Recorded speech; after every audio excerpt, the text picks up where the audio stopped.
찾으셨으면 읽도록 하겠습니다. 다니엘은 뜻을 정하여 왕의 진미와 그의 마시는 포도주로 자기를 더럽히지 아니하리라 하고 자기를 더럽히지 않게 하기를 환관장에게 구하니 하나님이 다니엘로 환관장에게 은혜와 긍휼을 얻게 하신지라. 환관장이 다니엘에게 이르되 내가 내 주 왕을 두려워하노라. 그가 너희 먹을 것과 너희 마실 것을 지정하셨거늘 너희의 얼굴이 초췌하여 동무 소년들만 못한 것을 그로 보시게 할 것이 무엇이냐. 그렇게 되면 너희 까닭에 내 머리가 왕 앞에서 위태하게 되리라 하니라. 환관장이 세워 다니엘과 하나냐와 미사엘과 아샤라를 감독하게 한 자에게 다니엘이 말하되 청하오니 당신의 종들을 열흘 동안 시험하여 채식을 주어 먹게 하고 물을 주어 마시게 한 후에 당신 앞에서 우리의 얼굴과 왕의 진미를 먹는 소년들의 얼굴을 비교하여 보아서 보이는 대로 종들에게 처분하소서 하며 그가 그들의 말을 쫓아 열흘을 시험하더니 열흘 후에 그들의 얼굴이 더욱 아름답고 살이 더욱 윤택하여 왕의 진미를 먹는 모든 소년보다 나아 보인지라. 이러므로 감독하는 자가 그들에게 분정된 진미와 마실 포도주를 제하고 채식을 주니라. 16절 말씀까지 읽어드렸습니다. 지난주 우리 지역에 있는 교회들에서 성경 세미나를 이렇게 가졌습니다. 의롭다 하시는 이는 하나님이시니 하는 주제로 예산교회 그리고 또 진천, 보원, 부여교회에서 우리가 성경 세미나를 가졌는데 참 하나님께서 우리에게 새로운 많은 분들 보내주셔서 복음 전할 수 있도록 또 우리가 전하는 이 복음을 듣고 구원받는 사람들이 일어나는 걸 볼 때 정말 예수님은 한 생명을 천하보다 귀하게 여기시는데 천하보다 귀한 한 사람이 죄에서 벗어나서 정말 예수님의 사람으로 거듭나는 이런 귀한 역사가 우리 속에 계속해서 이렇게 이어지고 있는 걸 보니까 정말 제 마음에 그렇게 감사하고 참 기뻤습니다. 우리 지역에 부여에도 우리 교회가 있는데 외형적으로 볼 때 거기에 부여교회는 우리 구원받은 형제 자매님들이 한 서너 명 예배 때 이렇게 모이는 아주 작은 교회고 오랜 동안 이 교회가 있지만 구원받는 역사 없이 이렇게 세월들이 이렇게 흘러왔습니다. 그리고 이번에 이제 집회를 앞두고 우리 지역에 있는 교회들 집회를 생각하면서 기도하면서 생각을 하다 보니까 이번 기회에 정말 우리 부여교회가 은혜를 입었으면 좋겠다. 그런데 항상 이제 형편을 보면 우리 부여교회는 오랜 동안 형제 자매들이 한 서너 명 모여는 모임으로 계속 해왔고 그 집회를 뭐 해마다 안 한 게 아니고 또 전도를 했지만 참 복음의 역사가 나타나지 않은 그걸 보면서 제 마음에 이제 주님 편에서 좀 생각을 해봤습니다. 제가 강원도 원주에 있을 때에도 그 원주 이제 그 지역 안에 가까이 인제라고 하는 곳이 있거든요. 인제 가면 언제 오나 원통에서 못 살겠네 하는 말이 있어서 나는 그게 왜 말이 나왔는고 하고 보니까 진짜 인제 옆에 자동차로 5분도 안 되는 거리에 원통 골이 있더라고요. 원통 마을. 이제 그만큼 오지라는 거죠. 옛날에는. 그래 인제교회 전도사님이 새로 이제 사역자 이동이 있어가지고 부임해 오신 거예요. 그래 이제 성교학교에서 갓 이제 사역자로 파송을 받아가지고 이제 인제교회 와 놓으니까 저한테 이제 인사드리러 온 거죠, 전도사님이. 그래 이런저런 이야기를 하다가 이제 사역자도 새로 바뀌고 생각을 해보니까 인제교회 집회 안 한 지가 좀 된 것 같아가지고 여기 아미들하고 마음 모아서 복음 전하는 집회를 했으면 좋겠다. 그래서 전도사님 보고 전도사님 이제 오셨으니까 형제 자매들하고 좀 마음 모아서 집회 한번 했으면 좋겠는데 가서 형제 자매님들에게 이야기 좀 한번 해보라고. 저는 당연히 집회한다 그러면 인제교회 형제 자매님들이 좋아하실 줄로 기대를 했는데 그 다음 주 월요일 날 전사님이 오셔가지고 너무너무 난감한 표현을 하는 거예요. 목사님이, 지역장 목사님이 집회를 하라 그런다고 가서 전달하니까 형제 자매님들이 집회할 마음을 갖지를 않더라는 거죠.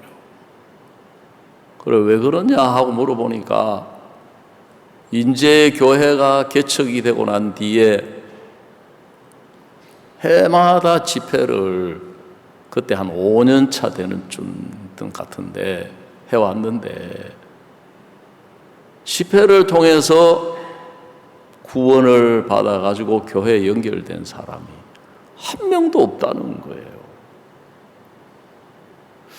그래서 이제 그럼 지금 있는 형제 자매님들은 한 20명, 15명에서 20명쯤 모이는 교회였는데 지금 있는 교회에 나오는 분들은 그럼 어떻게 연결된 거냐 하고 물어보니까 그분들은 집회하고 상관없이 전도하고 신방하고 또 다른 도시에 있는 가족들이 연결시켜주고 그래 복음을 듣고 그래서 교회에 연결됐지 집회를 통해서는 연결된 사람이 아무도 없다.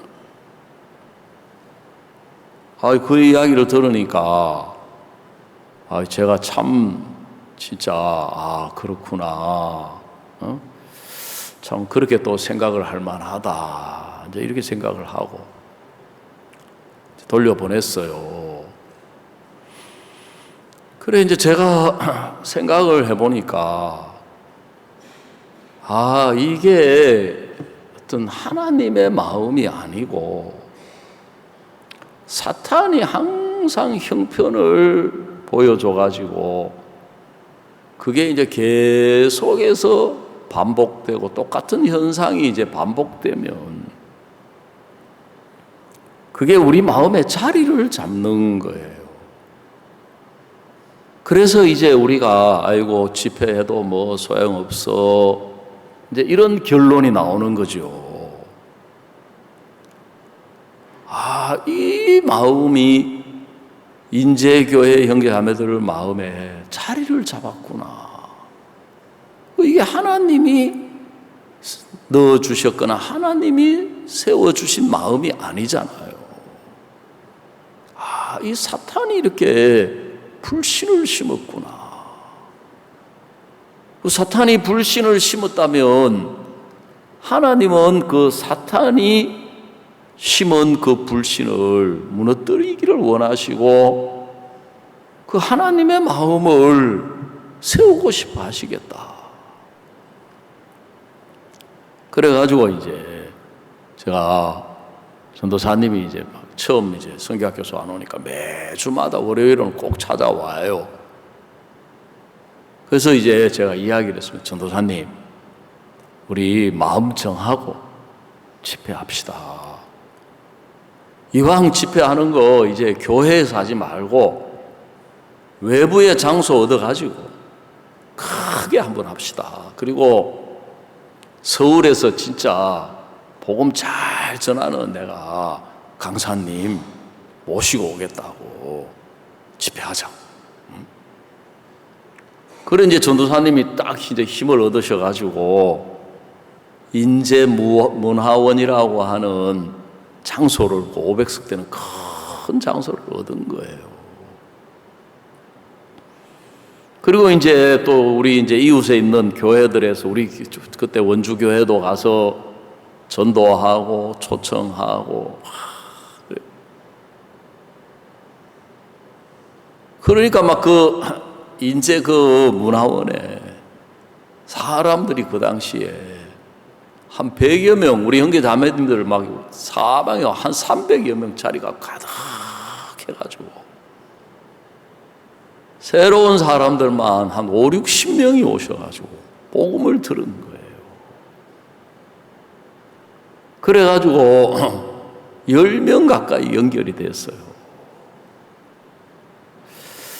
그래 제가 이제 그 생각이 나면서 우리 부여교회도 제가 우리 대전에 오기 전부터 부여교회가 그렇게 연약한 교회라는 이야기를 여러 차례 들었는데 주님 편에서 생각을 해보면 그동안 우리가 뭐 전도한다고 전도했고 집회하고 뭐 다 했지만 우리가 볼 때 제일 전도가 안 되고 구원을 안 받고 사역이 어려운 교회가 우리 이 대전 지역에서는 부여인데 하나님이 영광 받으시기에 제일 좋은 교회다. 하나님이 영광 받으시기에 제일 좋은 형편이다. 요한복음 11장에 보면 나사로가 병이 들었습니다. 그래서 마리아 마르다가 사람을 보내가지고 옛날에는 이런 지금 우편 이런 제도가 아니고 그 인편이라고 인편 사람 편으로 소식을 전했어요. 주여 사랑하시는 자가 병들었나이다. 그래 뭐 꼭 구구절절히 다 이야기 안 해도 그 말은 주님이 사랑하시는 자가 병이 들었으니까 빨리 예수님 오셔서 이 병을 고쳐주셔서 오빠가 병이 낫도록 그래 부모님은 안 계시고 오빠하고 여동생 둘하고 삼남매가 서로 의지에 살아가는데 오빠가 병이 들었으니까 얼마나 걱정 근심이 되고 염려가 되겠어요. 빨리 오셔가지고 이 오라버니 병을 고쳐주셔서 건강을 되찾고 걱정 근심 염려를 다 떨쳐버리고 행복한 가정이 될 수 있도록 주님 이제 그 말이잖아요. 주여 사랑하시는 자가 병들었나이다 하는 말 속에는 이게 다 포함되어 있는 거잖아요. 근데 요한복음 11장의 성경은 예수님께서 그 이야기를 들으시고 우리가 인간적으로 생각하면 만사를 제쳐두고 당장 쫓아가서 어떤 병이든지 고치실 수 있는 능력을 가지신 예수님이시니까 병을 고쳐줘야 될 것 같은데 안 가시고 다시 인편으로 이 병은 죽을 병이 아니요 하나님의 영광을 위함이요 하나님의 아들로 이르니라 영광을 얻게 하려 함이니라 하고 그 말씀 한마디만 전해주시는 거예요. 그래 그 예수님의 그 소식, 그 말씀, 그 편지를 들은 이제 이 나사로나 마리아 마르다 마음속에 예수님이 죽을 병이 아니라고 하셨으니까 죽지는 않겠구나. 죽지는 않겠구나. 그러면서 이제 그 사이에 예수님이 오시겠지 하고 기다리는데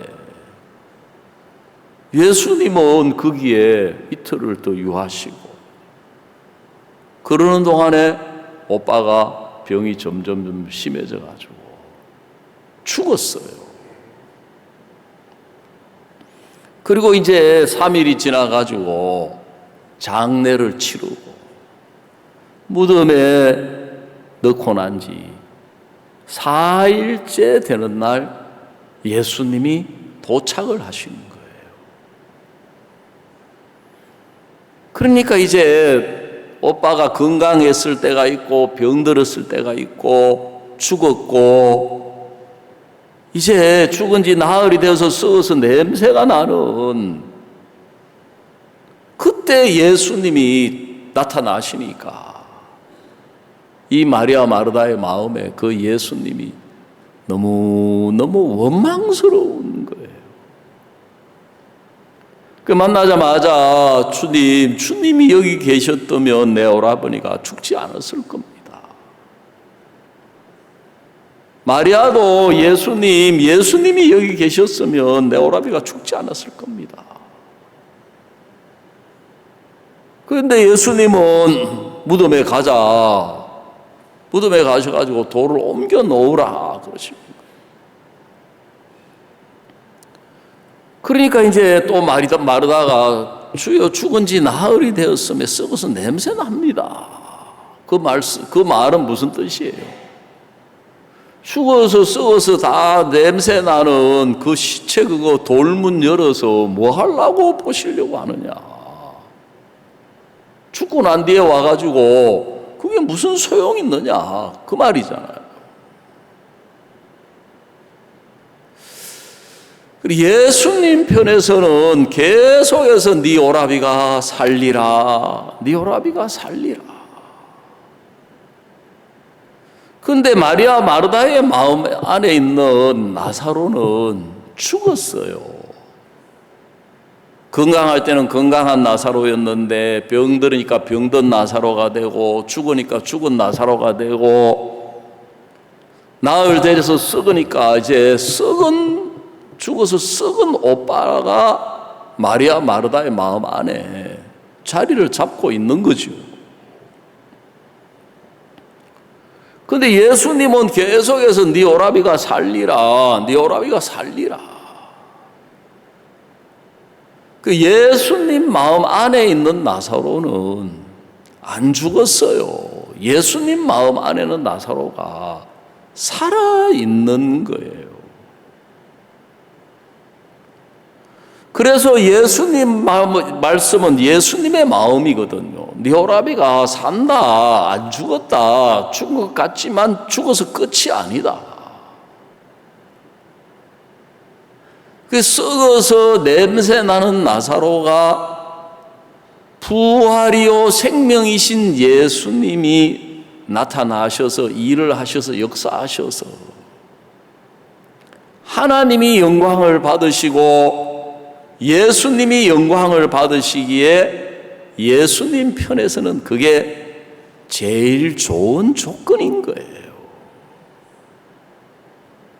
우리 인간 편에서는 너무 애통하고 슬프고 괴롭고 이제 오빠 잃어버리고 이제 두 자매 살아가야 하는 너무너무 비참하고 애통하고 슬프고 원통한 일인데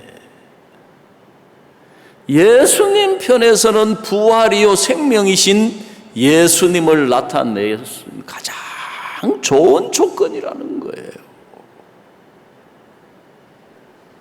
그래서 예수님은 먼저 죽은 나사로를 살려내시기 전에 마리아 마르다의 마음에 죽어있는 그 나사로를 먼저 살려내시고 싶은 거예요.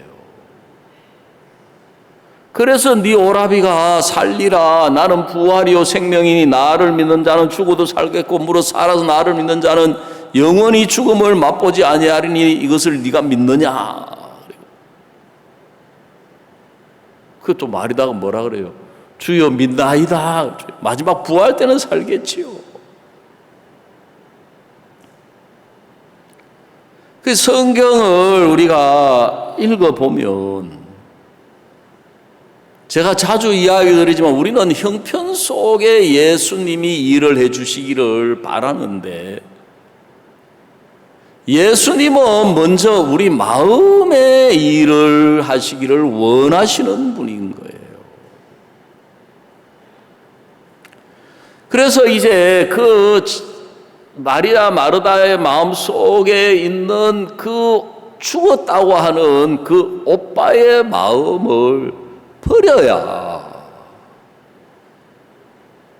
죽은 것이 아니라 살아있다고 하는 예수님의 마음을 받아들일 수가 있는 거예요.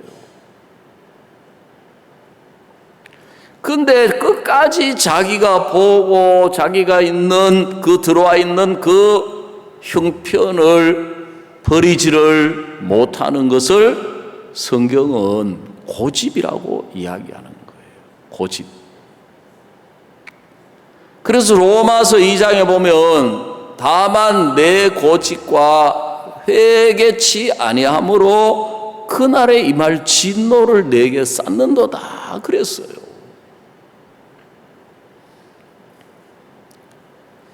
여러분, 성경을 우리가 읽어보면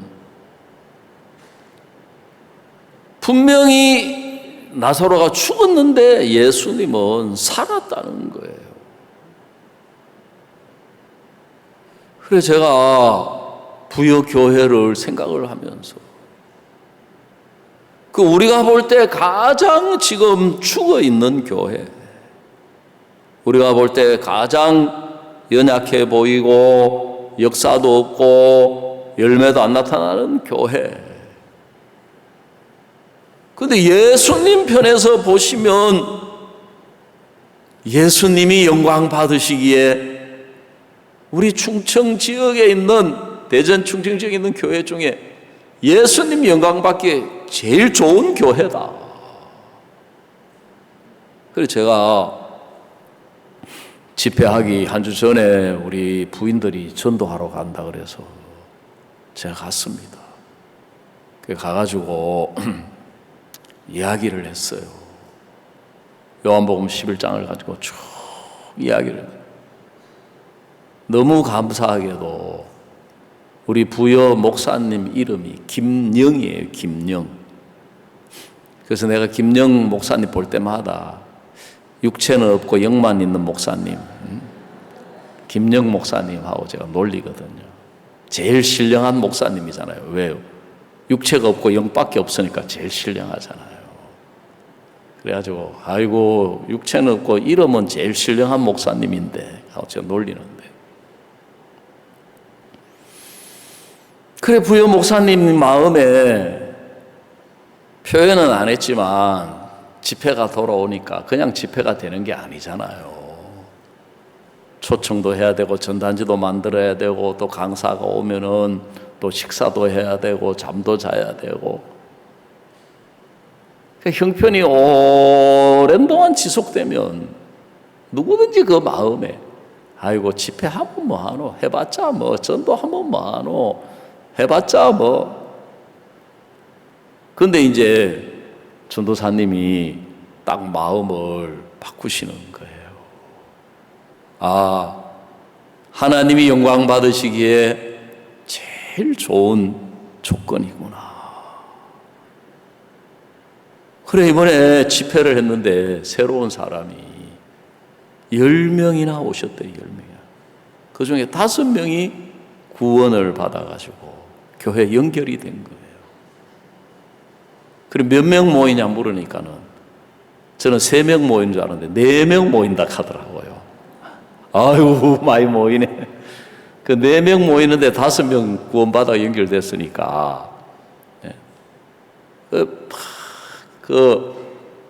육체는 없고 영밖에 있는, 영밖에 없는 우리 김영 목사님이 힘을 많이 얻으셔가지고 막 저한테 막 문자를 이렇게 보내오신 거예요. 창세기 우리가 17장에도 보면 하나님이 아브라함에게 나타나셔가지고 내가 너로 심히 번성케 하겠다 그랬습니다. 그리고 아브라함의 이름을 바꾸어 주셨어요. 열왕이 네게로 쫓아나며 열국이 네게로 쫓아나리니 내 이름을 아브람이라고 하지 말고 아브라함이라고 해라 그랬습니다. 그래 이제 아브라함이라고 하는 이름의 뜻이 뭐냐 하면은 많은 무리의 압이란 뜻이거든요. 여러분 그냥 들으면 얼마나 복된 말씀, 얼마나 놀라운 말씀입니까? 창세기 17장 2절에 보면 내가 내 언약을 나와 너 사이에 세워 너로 심히 번성케 하리라 하시니 아브라함이 엎드린데 하나님 또 그에게 일러 가라사대 내가 너와 내 언약을 세우니 너는 열국의 아비가 될지라. 이제 후로는 내 이름을 아브라함이라 하지 아니하고 아브라함이라 하리니 내가 너로 열국의 아비가 되게 함이니라. 내가 너로 심히 번성케 하리 나라들이 내게로 쫓아 일어나며 여러 왕이 내게로 쫓아 일어나리라. 그래 얼마나 놀라운 말씀입니까? 근데 문제는 뭐냐 하면 지금 자기 아내 사라는 아들을 낳을 수가 없는 상태인 거예요. 경수가 끊어졌기 때문에 이제 아이를 낳는 게 불가능한 거예요. 자기도 이제 나이가 늙었기 때문에 아들을 낳는 게 불가능한데 성경은 뭐라고 했으면 하나님이 내가 언약을 세워서 너로 심히 번성케 하고 열국의 아비가 되게 할지라 그랬습니다. 그래서 하나님이 아브라함에게 그 하나님의 약속을 이루는 그 언약을 세우는 그 징표를 주셨는데 그게 뭐냐면은 할례라고 하는 것입니다. 할례. 그래 태어난 지 만 8일 만에 남자아이의 그 성기의 끝에 표피를 잘라내는 게 이제 육체의 할례거든요. 그 하나님이 왜 이 할례를 주셨느냐 하면 하나님의 약속을 이루시고 그 약속을 지키신다고 하는 정표로 할례를 주신 거예요. 그래서 그 표시를 살에다가 그 표피를 잘라내서 그 증거의 표시를 살에 새기는 것이 할례거든요.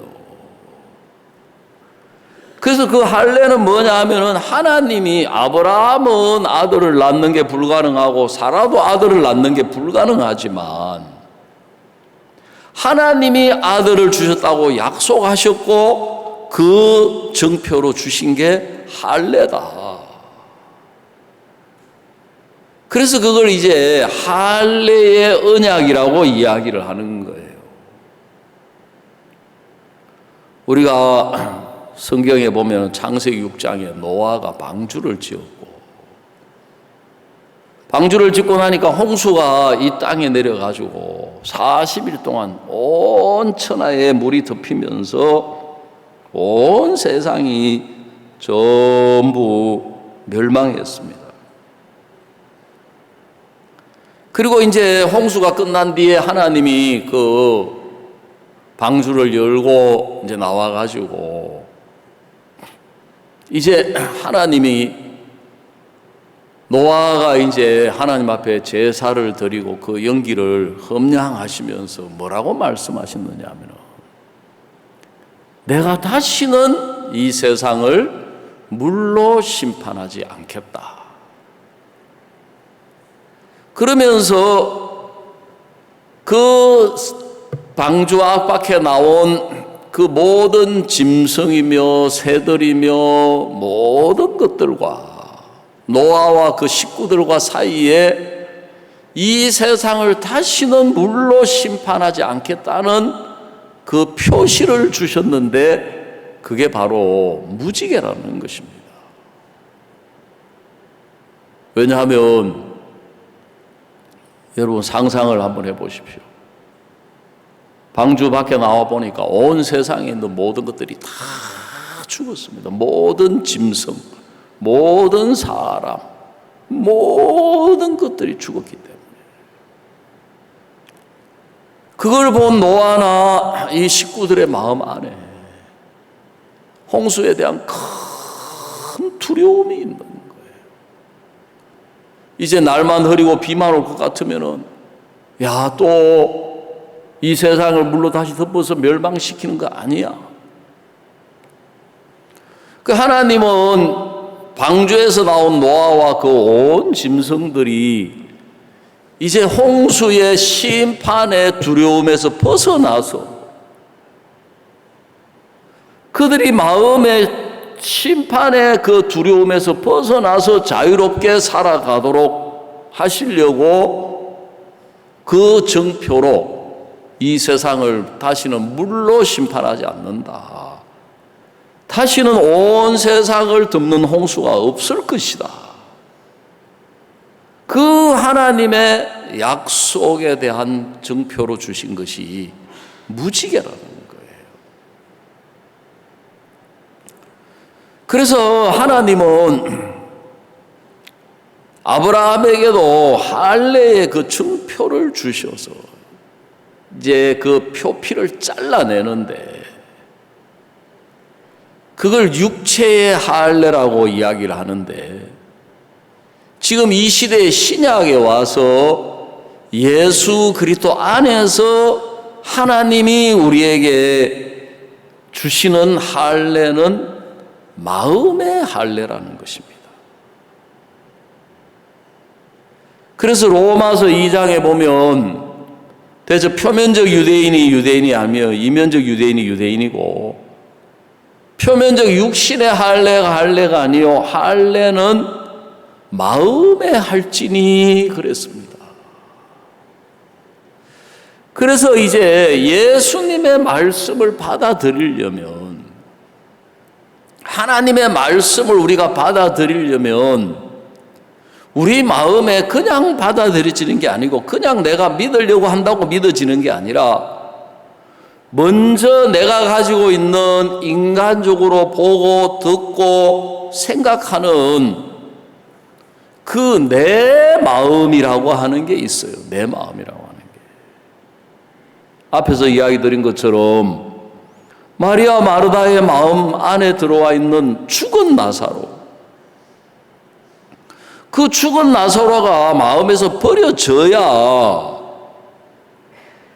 살았다고 하는 예수님의 말씀, 예수님의 마음이 마리아 마르다의 마음에 들어오게 되는 거예요.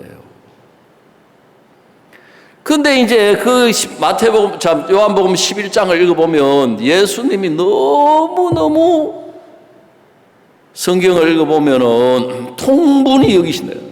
너무너무 화가 나시고 답답하시고 너무너무 속상하신 게 뭐냐면,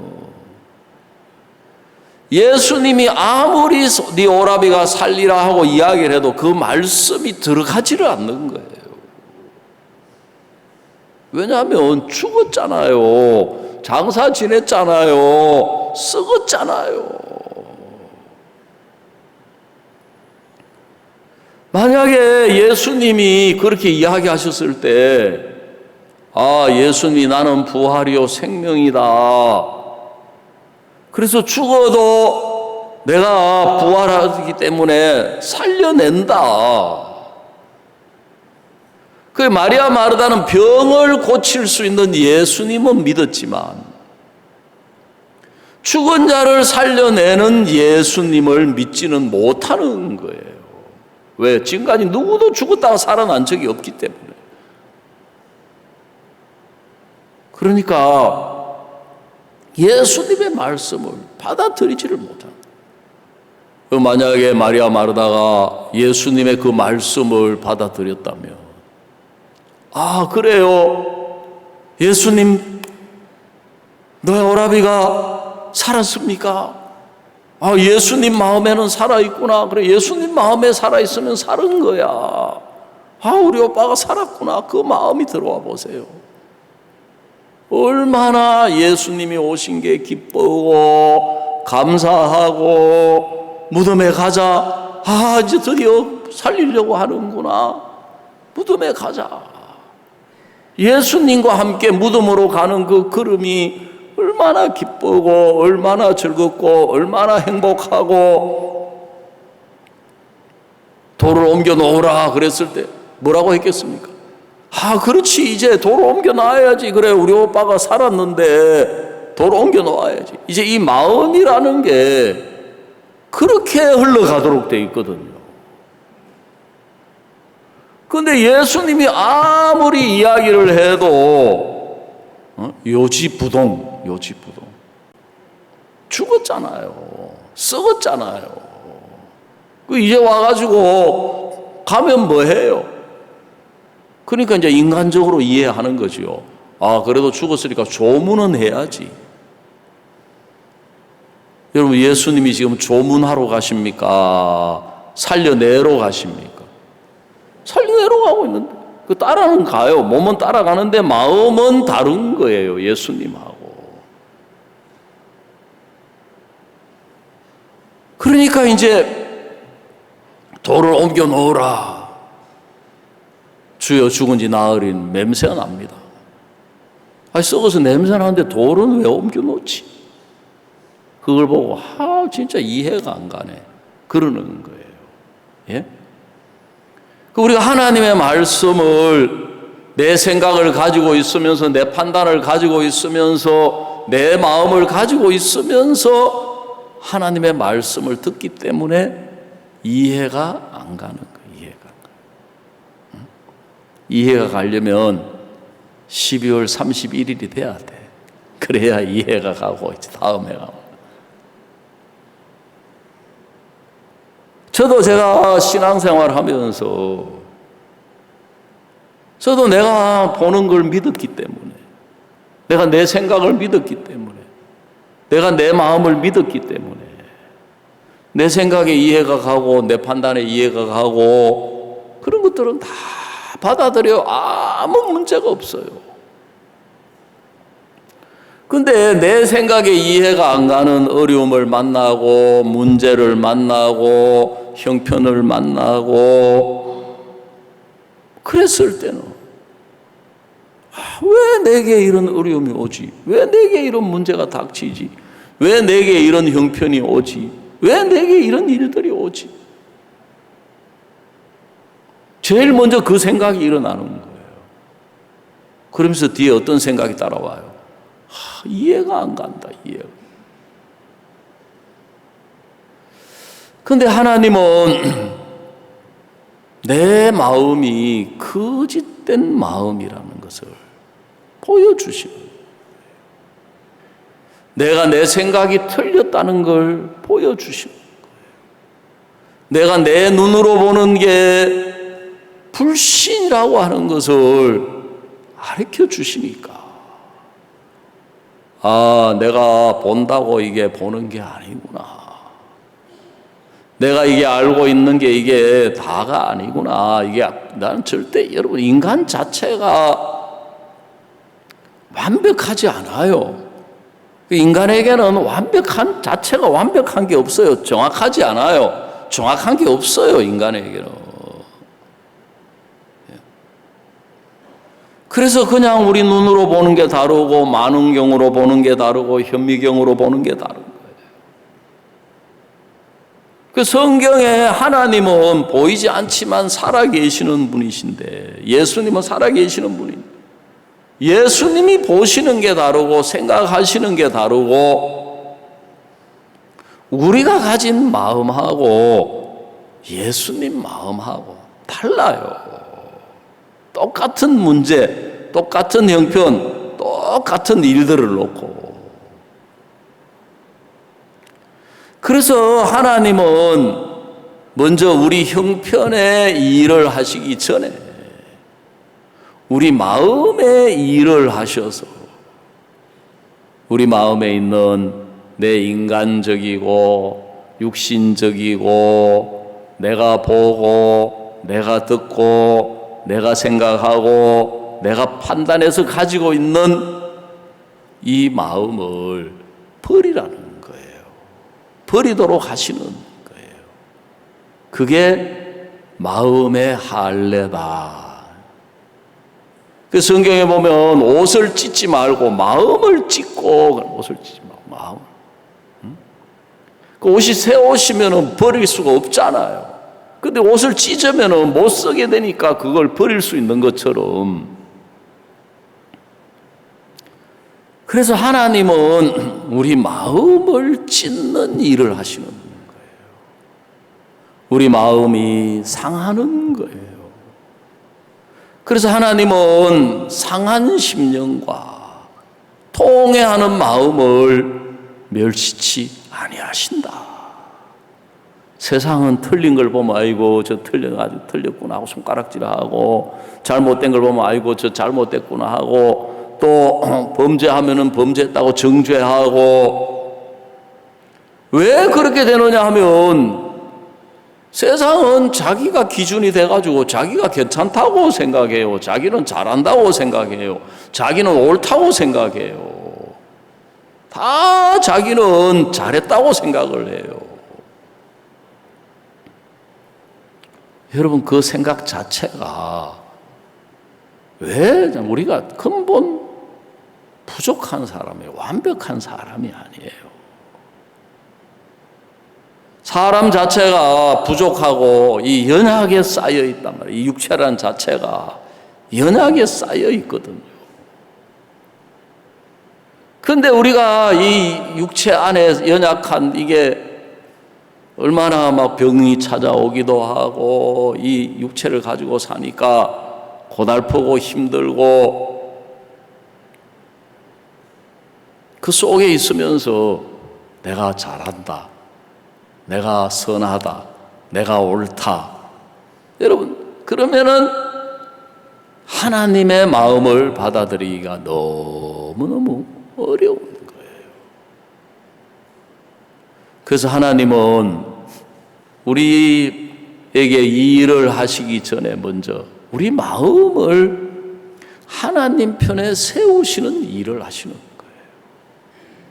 자, 오늘 우리가 읽은 이 다니엘서 1장 8절입니다. 다니엘서 1장 8절을 우리 한번 다 같이 읽어보십시다. 시작.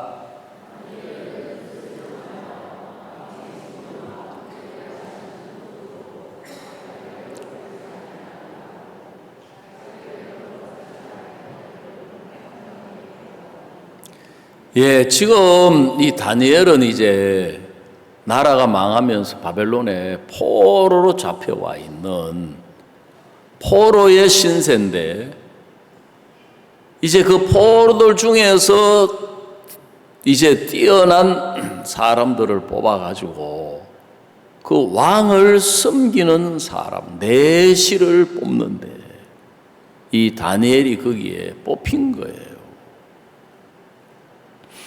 그래서 이제 다니엘이 내시로 왕을 섬기기 위해서는 이제 교육을 받는데, 음식도 이제 왕이 지정해주는 음식을 먹어야 되고, 교육도 그 왕궁의 규례를 따라서 교육을 받아가지고 이제 왕을 섬기게 되는 거죠. 근데 다니엘은 이제 유대인이잖아요. 하나님의 백성이잖아요.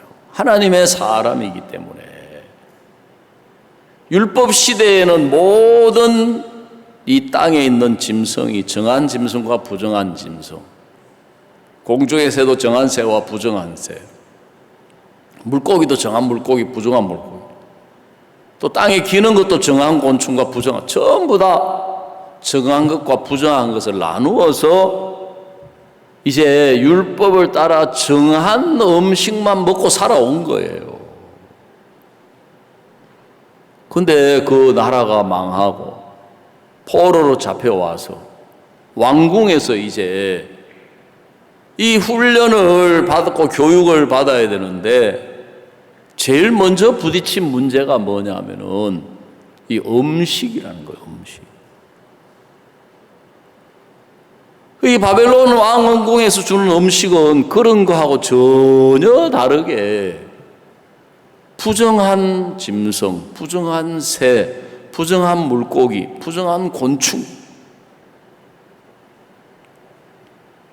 그걸 먹으면 하나님 앞에서 자기가 더러워지는 거예요.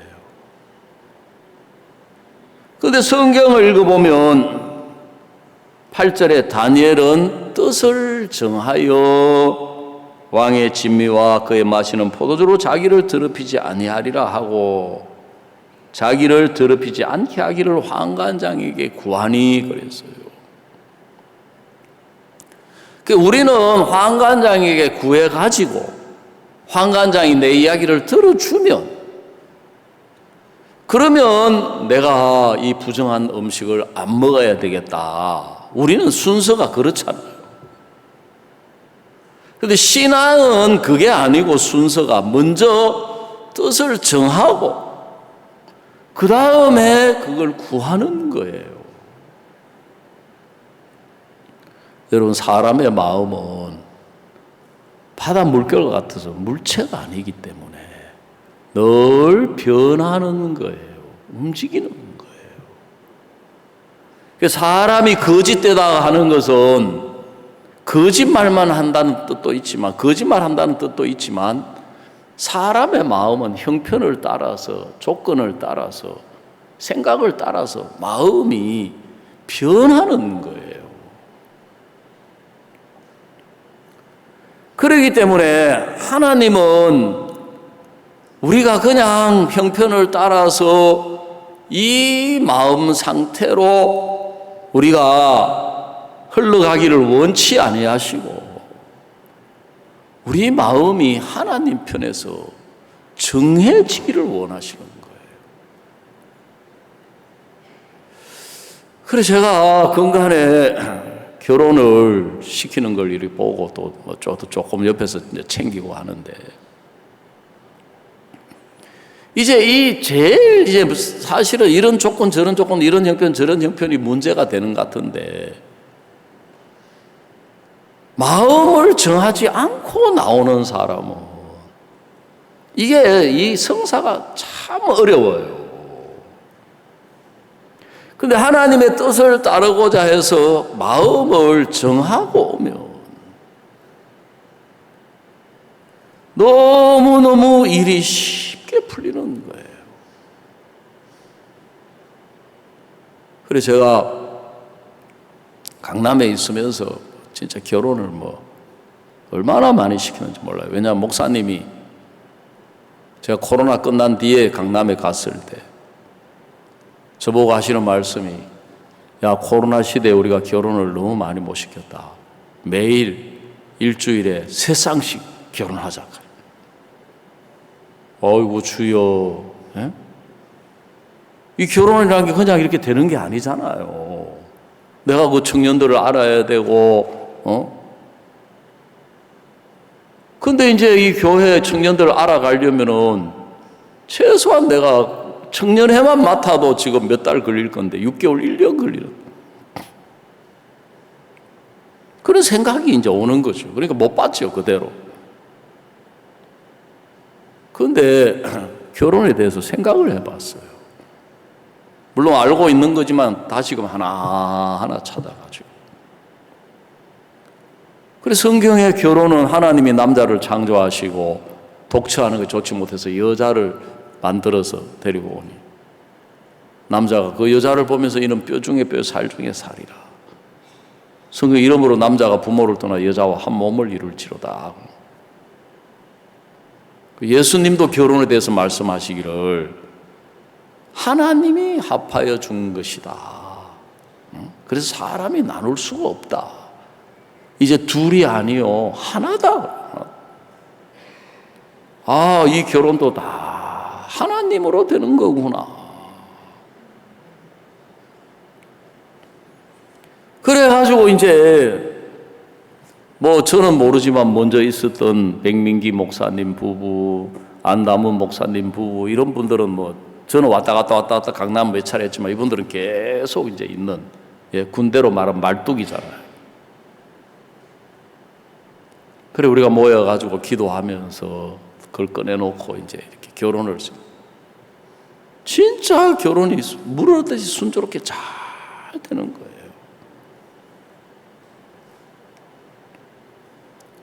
그래서 제가 결혼했을 때도 생각을 해보면 진짜 저는 조건이 갖춰진 게 없었거든요.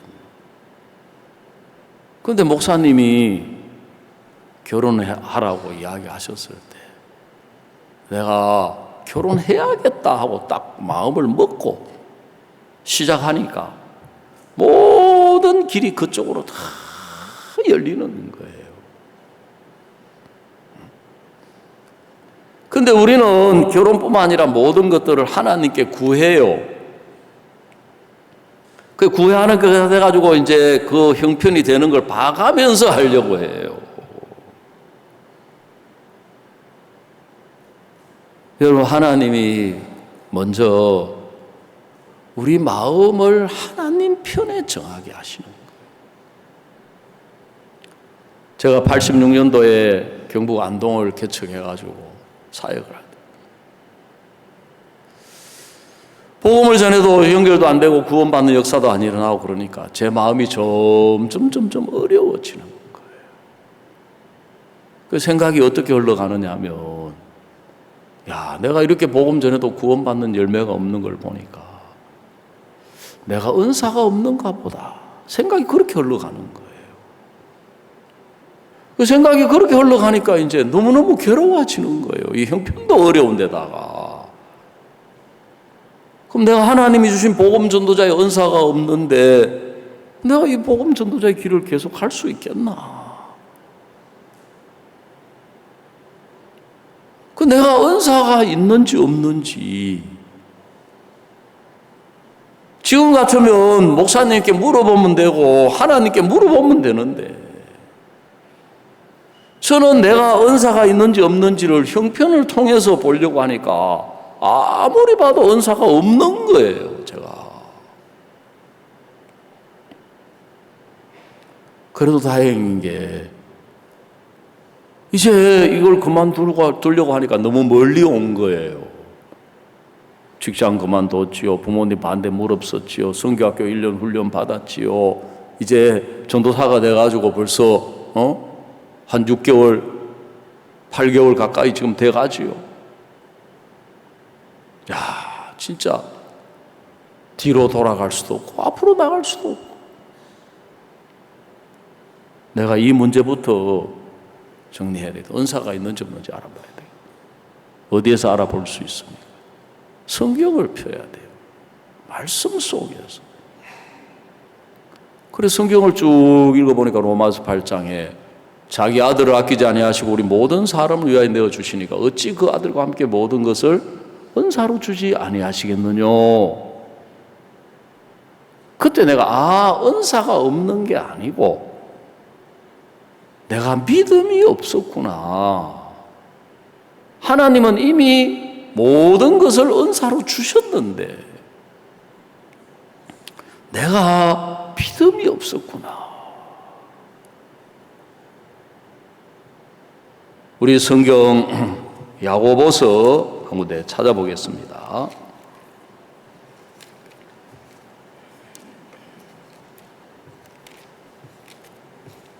신약 성경 히브리서 다음에 나오는 야고보서 1장 5절입니다. 네, 자막이 떴네. 너희 중에 누구든지 지혜가 부족한 모든 사람에게 구히 주시고 꾸짖지 않으시나 하나님께 구하라. 그래 하면 주시리라.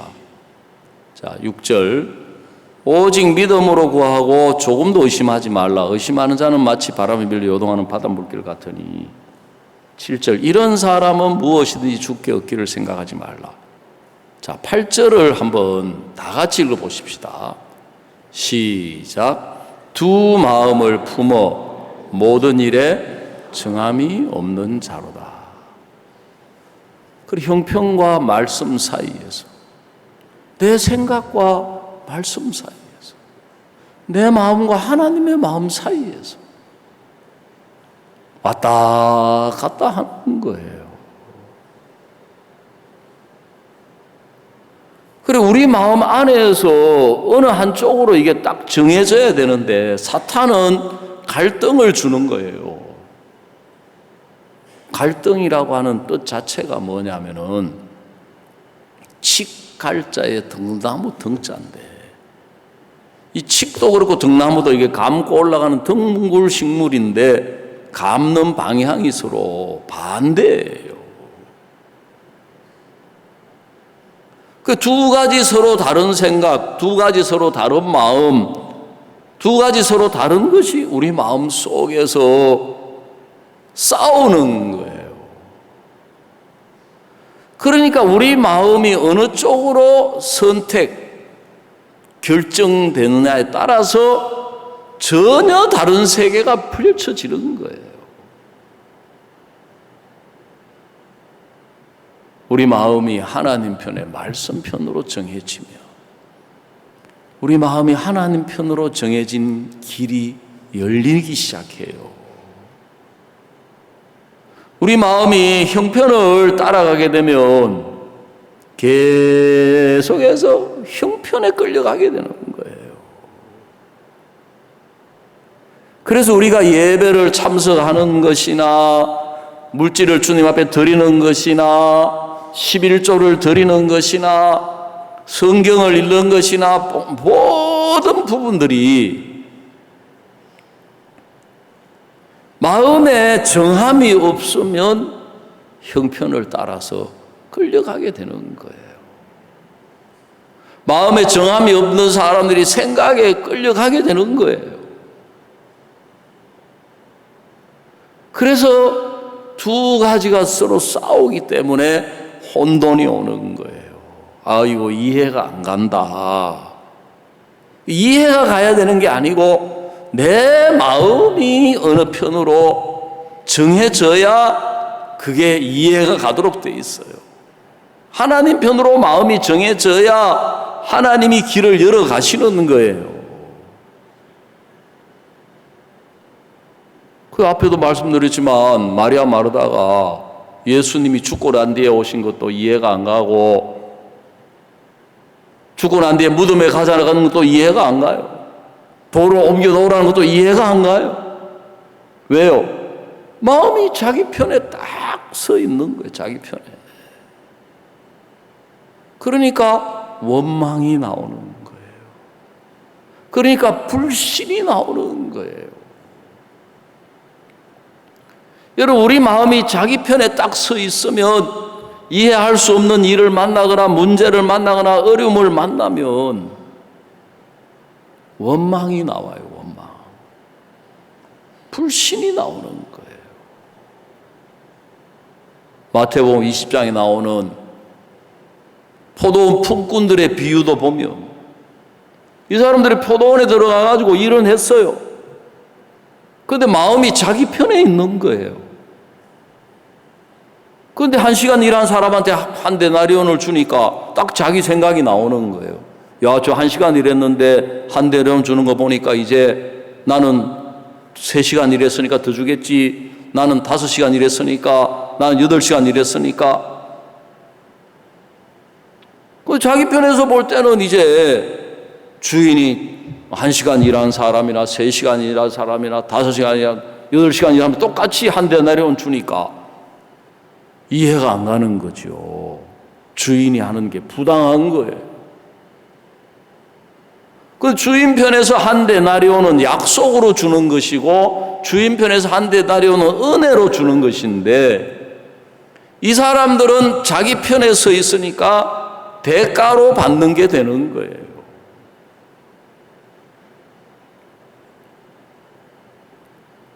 두 마음을 품어 모든 일에 정함이 없는 자로다 그랬어요.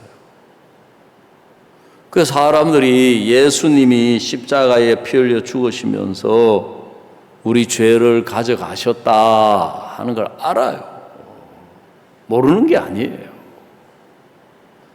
그런데 왜 죄인이라고 말할 수밖에 없느냐 하면 마음이 자기 편에 서 있으니까. 자기 편에서 보면 우리가 죄인이 맞아요. 그게 로마서 3장 23절. 모든 사람이 죄를 범하였음에 하나님의 영광에 이르지 못하더니 그랬거든요. 모든 사람이 죄를 범해서 우리가 우리 편에서 보면 죄인이 맞아요. 하늘나라 못 가요. 근데 24절이 있는 거 24절. 예수님 편에서 보면 그리스도 예수 안에 있는 구속으로 말미암아 하나님의 은혜로 값없이 의롭다 하심을 얻은 자 되었느니라. 예수님 편에서 보면 이미 우리를 의롭게 해 놓으신 거예요. 거룩하게 해 놓으신 거예요.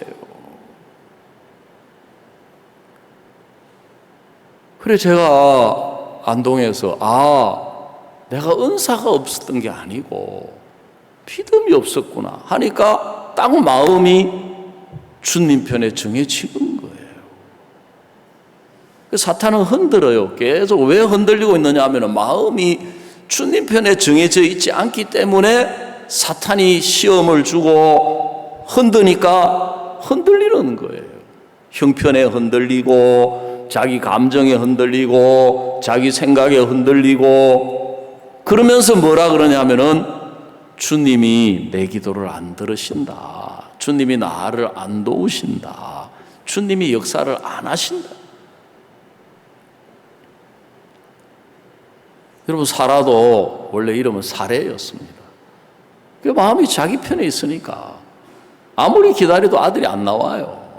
아들이 안 생겨요. 10년 지난 뒤에 자기 편에서 내리는 결론이 뭐예요? 여호와께서 나의 생산을 허락지 아니하셨다. 하나님이 아들을 안 주시는구나.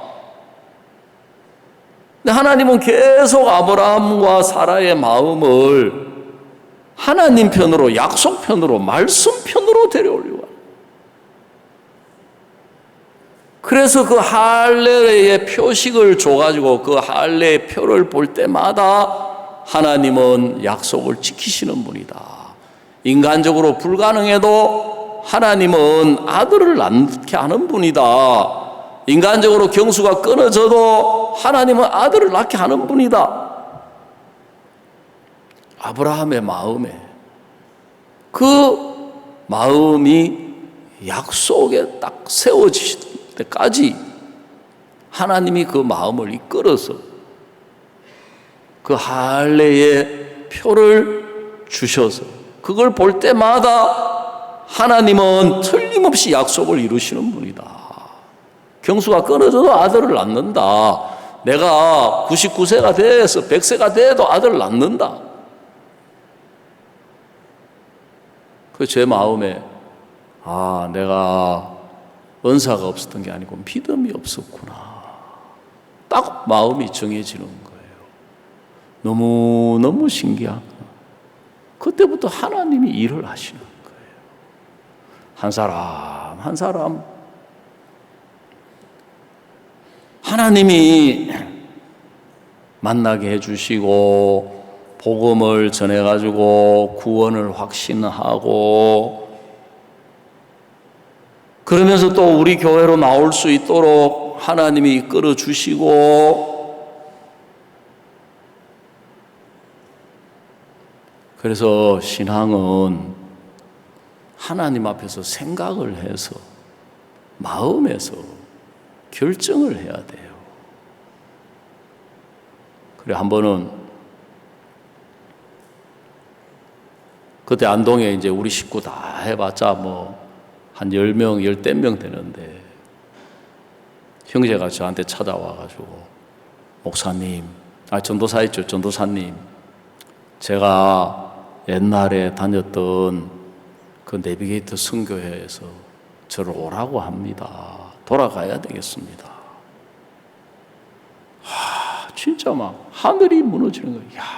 이게 어떻게 겨우 복음 전해가지고 이제 우리 교회 나오는데 사람도 몇 명 없는데. 그래서 제가 물었어요. 그러면 형제가 다니던 그 선교회에 복음이 있다고 생각하느냐, 구원이 있다고 생각하느냐 하면은 복음 없지요. 그러면은 제가 좀 막 야단치려고 딱 벼러가지고. 근데 뭐라 하냐면은 복음이야 있지만 내가 제대로 못 들어서 내가 구원 못 받은 거지요. 야, 진짜. 그래, 거기서 막 이제 유혹이 오는 거예요. 돌아와라. 왜 이단 소리 듣는 그 교회 나가냐?부터 시작해가지고 여기 오면은 그때도 거기 그 선교회는 자매라 그랬어요. 자매하고 결혼시켜주고 필리핀 유학도 보내주고 막. 그래서 저는 이제 사람 10명도 안 되는 전도사 교회 밥도 겨우 먹고 아무것도 조건이 없는 거예요. 그래서 딱 생각을 해보니까 내가 이 사람 붙잡을 수 없는 거예요. 그래서 딱 마음을 정하고 안녕히 가시라. 잘 가시라고. 그랬어요. 보내놓고는 마음에 참 얼마나 어렵게 귀하게 구원받은 한 사람이 또 이렇게 교회를 떠나가는구나. 한 사람 세워지는 게 이렇게 어렵구나 하고 있는데 주일날 예배 시간이 됐는데 우리 문이 이제 그 알루미늄 오래된 낡은 문이 열리면 한 번 열릴 때마다 삐거더더더더덕 하고 막 꼭 요란을 떨어요. 예배가 시작됐는데 이제 문이 삐거더더더더더덕 하고 막 그 누가 이 시간에 오지 하고 예배 시간 뭐 사람도 없는데 안 오는데 딱 그 형제가 탁 왜냐면 인상에 검은 뿔테 안경을 쓰고 다녀. 검은 뿔테 안경이 쑥 들어오는 거예요. 저 형제가 웬일이야? 그래 와가지고 간증을 하는 거예요. 그 자기가 옛날에 있던 선교회로 돌아가려고 하니까 명분이 있어야 되겠다. 그래서 이 전도사가 진짜 복음 전도자인지 아닌지 내가 시험을 해봐야 되겠다. 그래가지고 이렇게 이야기를 하면 틀림없이 가지 말라고 갑자기 유행가가 나오려고 하네요. 가지 말라고 애원하고 그러면 이 사람은 가짜다. 요즘 애들 말로 쿨하게 그래 가라 그러면 이 사람이 진짜다. 시험해보기로 했다는 거예요. 그런데 자기가 딱 이야기를 해보니까 안녕히 가시라고 못 가겠더라는 거죠. 그 성경을 읽어보니까 예수님이 제자들에게 그때 제자들이 7, 80명 따르는데 아버지께서 내게 오게 하여 주지 않으시면 아무도 내게로 올 자가 없느니라. 그 이야기 듣고는 다 떠나가더라는 거죠. 근데 12 제자를 보고 예수님이 너희도 나를 떠나려냐 하니까 베드로가 있다가 주의 영생의 말씀이 여기 계시면 내가 주를 떠나 어디로 가오리까? 그렇지 내가 여기서 죄사함 받았는데 내가 이 제자들처럼 여기를 떠나가려고 하는구나. 그 간증 들으면서 제가 마음속에 진짜 내가 잡고 애월하고 매달렸으면 큰일 날 뻔했다. 그래서 우리가 정확하게 마음에서 이거 내가 이 문제 해결할 수 있느냐? 해결할 수 없다. 그러면 내가 주님께 맡겨야 된다. 그 딱 마음이 정해지려면 항상 사탄이 하나님이 널 안 도우시면 어떡하냐, 잘못되면 어떡하냐, 망하면 어떡하냐, 어려움 당하면 어떡하냐, 손해보면 어떡하냐. 왜 그런 생각을 불러일으키느냐 하면 염려, 근심, 두려움, 마음을 정하지 못하도록 두 마음을 가지고 있는 거예요. 두 사이에서 머뭇거리는 거예요. 그래서 야고보서는 두 마음을 품어 모든 일에 정함이 없는 자로다 그랬어요. 그리고 우리가 왜 이 거듭난 사람이 갈등하고 사느냐 하면은 둘 사이에 있기 때문에 그래요. 거듭나다고 하는 사람들이 왜 혼돈 속에 있느냐 하면은 두 가지를 같이 그 사이를 가지고 있는 거예요. 마음에 정함이 없는 거예요. 그래서 하나님은 먼저 우리 마음을 주님 편에 말씀 편에 딱 세우고요. 그때부터 하나님이 일을 하셔가지고 오늘 읽은 이 말씀에도 보니까 다니엘은 뜻을 정하여 왕의 진미와 그의 마시는 포도주 자기를 더럽히지 아니하리라 하고 자기를 더럽히지 않게 하기로 환관장이 구하니. 자, 9절 하나님이 다니엘로 환관장에게 은혜와 긍휼을 얻게 하신지라 그랬습니다. 그래서 여러분이 형편 봐가면서 일이 되는 걸 봐가면서 조건을 봐가면서 그러면은 계속해서 형편에 끌려가고 조건에 계속 끌려가는 거예요. 그런데 하나님은 우리 마음을 순간순간 하나님 편에 우리 마음이 정해지면 하나님이 예비하신 길로 우리를 이끌어 가시는 분이라는 거죠. 오늘 아침에 여기까지 말씀드리겠습니다. 우리 다 같이 눈을 감고 묵상하는 시간을 갖겠습니다.